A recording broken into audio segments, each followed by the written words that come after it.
Sheriff Barnes, I'm a firm believer in community policing.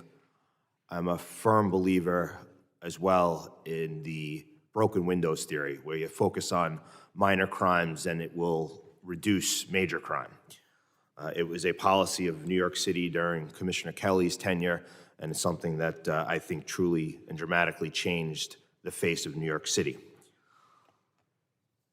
When I talk about violent crime and we talk about violent crime, I think we know the issues that are plaguing the communities. But I think what we need to focus on is that when we want to talk about community policing and we want to talk about the fact that that has helped in reducing crime in cities and counties and towns throughout this country, community policing is a buy-in. It's a buy-in between law enforcement, it's a buy-in between prosecutors, and it's a buy-in between stakeholders. And when one of those parts aren't bought in, the community policing falls apart. So I believe that small business is, or really all business, but it's definitely small business, is the lifeblood of our communities. And one of the things that you talked about in your testimony has nothing to do with violent crime, but I think it tells such a story. You said that there was $94.5 billion in retail theft throughout this country, the largest in California. I'm sure New York is probably right behind. When we talk about community policing and we talk about failed policies, the failure to prosecute, we've literally allowed minor crimes, right? People often roll their eyes and say, you're fear-mongering, this is petty theft. Well, I don't believe that anybody who owns one of those stores that were victims of that $94.5 billion thinks that this is petty. So I guess my question to you is, I think I know the answer, but it seems that we have some differing opinions up here.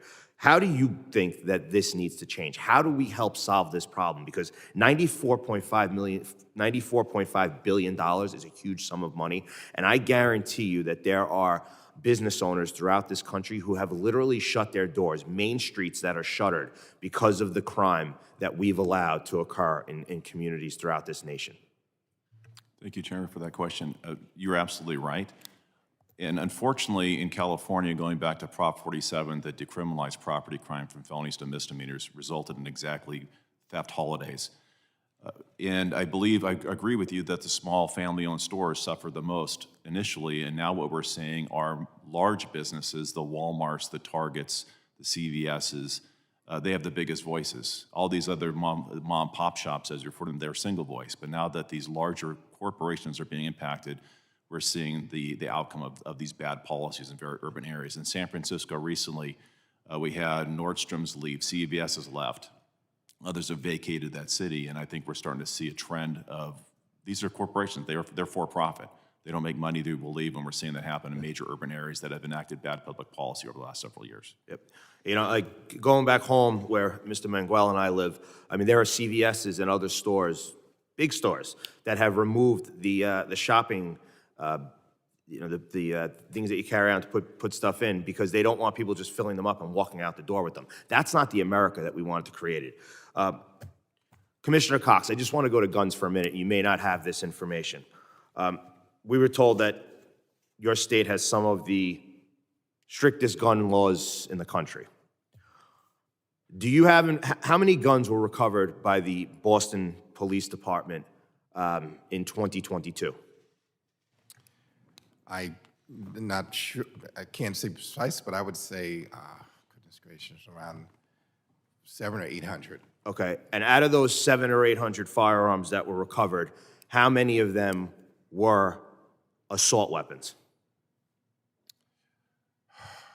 I couldn't give it to you with the, you know. If you had to say, is it 10%, is it 50%, is it 80%, is it 0%? I would definitely not say it was 80%, but I would say, you know, there were a number of them. Was it half? I would have to look at this. Okay, and the amount of shootings that you had in Boston, how many of those shootings, how many shootings did you have in Boston? For 2022, non-fatal shootings. No, shootings in general. Non-fatal and homicides. So, let's see, 2022, we had, this chart only gives me year-to-date for a time period, it's not the whole year.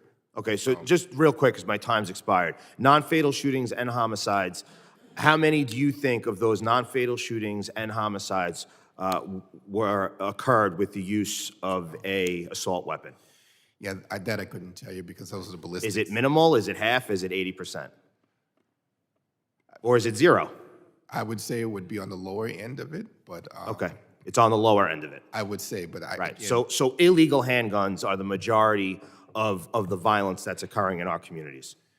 illegal handguns, but the fact is there are, there are different kinds. And so you have to match up ballistics evidence to that, and I don't want to do those. I understand that, but my point is that illegal handguns are what's killing people in this country.